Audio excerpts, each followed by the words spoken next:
नमस्कार साथियों, स्वागत है आप सभी का। मैं अभिषेक, आप हैं मेरे साथ में 13 अप्रैल 2025 के करंट अफेयर के बारे में जानकारी लेने के लिए।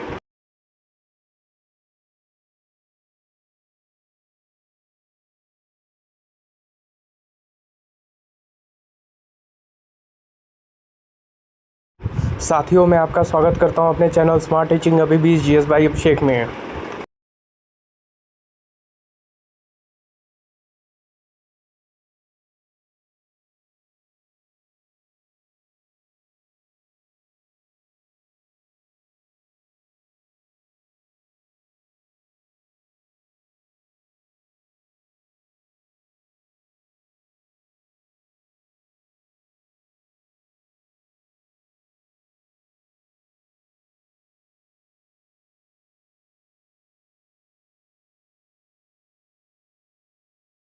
दिन रविवार, तारीख 13/4/2025। हमारा मिशन आपका सिलेक्शन। इसी थॉट के साथ शुरू करते हैं 13 अप्रैल 2025 का करंट अफेयर।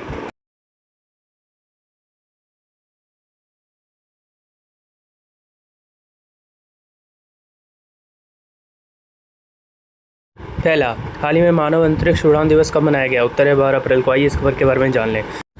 हाल ही में अंतर्राष्ट्रीय मानव अंतरिक्ष उड़ान दिवस 12 अप्रैल को मनाया गया। यह दिवस हर साल इस ऐतिहासिक घटना की याद में मनाया जाता है, जब 12 अप्रैल 1961 को यूरी गागरिन सोवियत संघ के पहले व्यक्ति बने जिन्होंने पृथ्वी की परिक्रमा की थी। अंतर्राष्ट्रीय मानव अंतरिक्ष उड़ान दिवस की घोषणा 7 अप्रैल 2011 को संयुक्त राष्ट्र महासभा द्वारा की गई थी और यह हर साल 12 अप्रैल को मनाया जाता है ताकि मानव जाति के लिए अंतरिक्ष युग की शुरुआत का जश्न मनाया जा सके।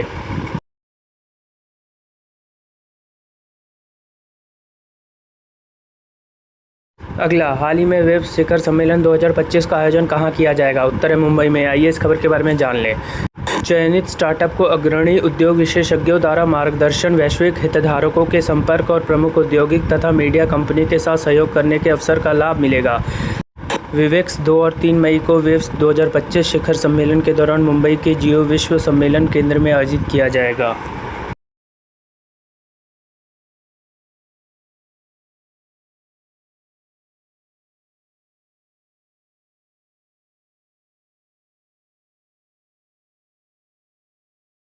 अगला, एशिया के पहले vertical lift Spain railway bridge नए पंबन ब्रिज का उद्घाटन तमिलनाडु ने किया। नेक्स्ट, तमिलनाडु सरकार ने बजट लोगों में रुपए के स्थान पर तमिल प्रतीक को शामिल किया है। नेक्स्ट, समुद्र पर भारत के पहले ग्लास ब्रिज का उद्घाटन तमिलनाडु में है। नेक्स्ट, महाराष्ट्र सरकार ने उत्तर प्रदेश के आगरा शहर में छत्रपति शिवाजी महाराज का भव्य स्मारक बनाने का ऐलान किया है। नेक्स्ट, प्रधानमंत्री सूर्य घर योजना के अंतर्गत महाराष्ट्र ने देश में दूसरा स्थान प्राप्त किया है। नेक्स्ट, मुंबई के पवई में ग्रीन शिपिंग कॉन्क्लेव 2025 का उद्घाटन हुआ है।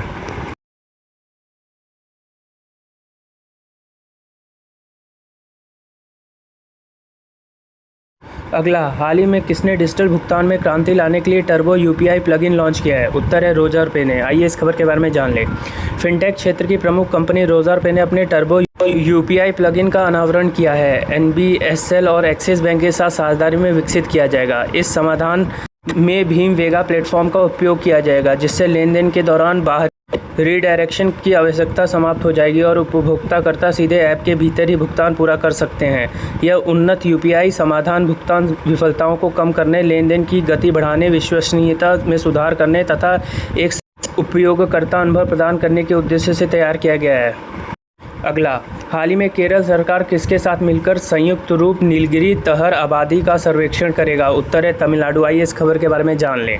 एक प्रमुख संयुक्त संरक्षण प्रयास के तहत केरल और तमिलनाडु राज्य सरकार ने 24 से 27 अप्रैल 2025 के बीच समानांतर नीलगिरी तहर गणना आयोजित करने जा रहा है। यह संयुक्त अभियान एराविकुलम राष्ट्रीय उद्यान की 50वीं वर्षगांठ के उपलक्ष्य में किया जा रहा है, जो नीलगिरी तहर का सबसे बड़ी ज्ञात आबादी का घर है। नीलगिरी तहर पश्चिमी घाटों की संकटग्रस्त और स्थानिक प्रजाति है। इस व्यापक गणना अभियान में 265 से अधिक जनगणना ब्लॉक शामिल होंगे। 1300 से अधिक टीम सदस्य भाग लेंगे।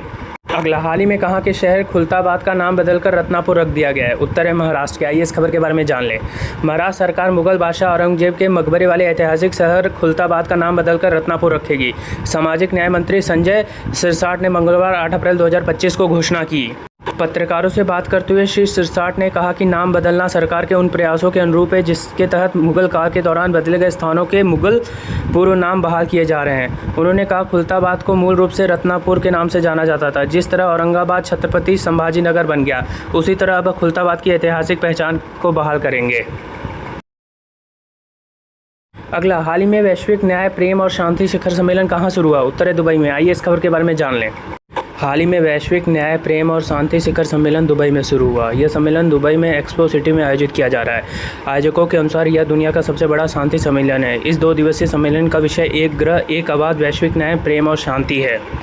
इस सम्मेलन में 12 नोबेल शांति पुरस्कार विजेताओं, राष्ट्राध्यक्ष, नीति निर्माताओं, कार्यकर्ताओं और सांस्कृतिक नेताओं की दुनिया की सबसे बड़ी चुनौतियों का समाधान करने के लिए एक मंच प्रदान किया जा रहा है।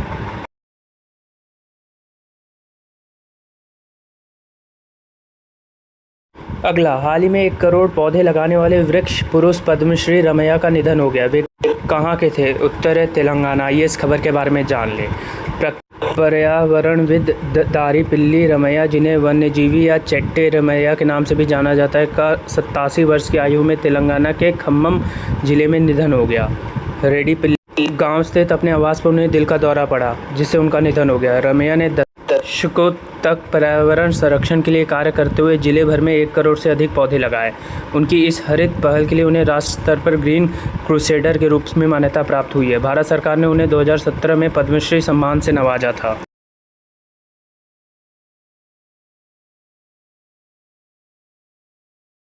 अगला, हाल ही में किस राज्य ने नवा रायपुर में पहली सेमीकंडक्टर इकाई शुरू की है? उत्तर है छत्तीसगढ़। आइए इस खबर के बारे में जान लें।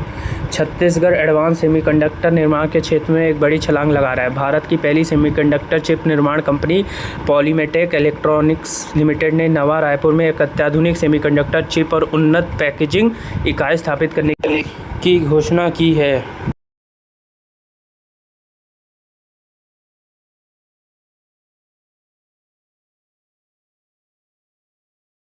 अगला, हाल ही में सार्वजनिक क्षेत्र की समस्याओं को दूर करने के लिए एआई राइजिंग ग्रैंड चैलेंज किस राज्य में शुरू किया गया? उत्तर है तेलंगाना में। आइए इस खबर के बारे में जान लें। तेलंगाना राज्य सरकार ने सार्वजनिक क्षेत्रों के मुद्दों को हल करने के लिए एआई राइजिंग ग्रैंड चैलेंज शुरू किया है। राज्य के मुख्यमंत्री रेवंत रेड्डी ने विभिन्न सरकारी विभागों और साझेदार संगठनों से उच्च गुणवत्ता वाले डेटा सेट को एक साथ लाने के लिए एकीकृत डेटा एक्सचेंज रूप में कार्य करने की पहल का उद्घाटन किया है।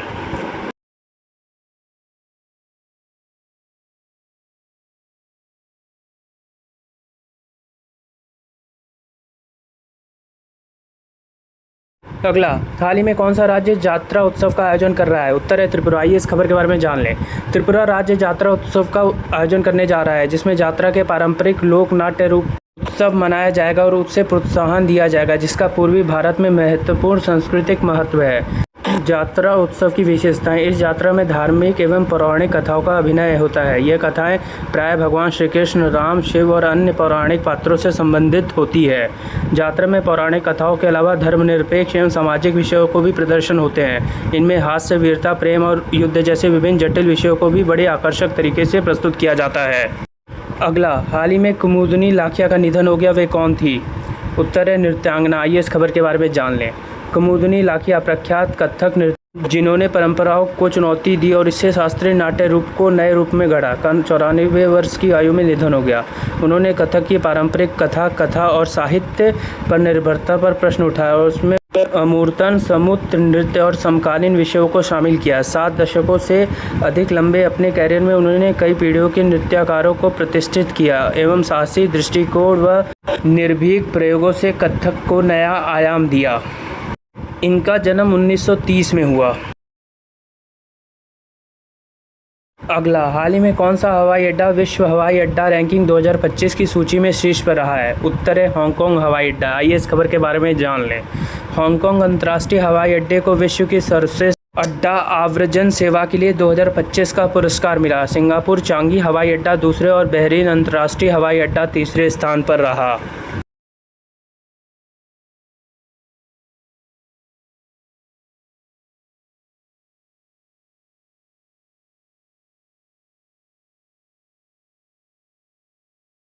अगला, हाल ही में डीआरडीओ ने सुखोई 30 MKI से लंबी दूरी की गाइडेड बम गौरव का सफल परीक्षण कहाँ किया है? उत्तर उड़ीसा में। आइए इस खबर के बारे में जान लें। रक्षा अनुसंधान एवं विकास संगठन डीआरडीओ ने 8 से 10 अप्रैल के बीच सुखोई 30 MKI लड़ाकू विमान से लंबी दूरी की ग्लाइडेड बम गौरव का सफल परीक्षण किया है। डीआरडीओ ने शुक्रवार को एक बयान में कहा, परीक्षण के दौरान हथियारों के द्वीप पर भूमि लक्ष्य के साथ विभिन्न वॉरहेड विन्यासों में कई स्टेशनों में एकीकृत किया गया था। परीक्षणों ने पिन पॉइंट सटीकता के साथ 100 किलोमीटर के करीब की सीमा का सफलतापूर्वक प्रदर्शन किया है। परीक्षण भारतीय वायुसेना में हथियारों का शामिल करने का मार्ग कर रहे हैं। धन्यवाद। आपका दिन मंगलमय हो।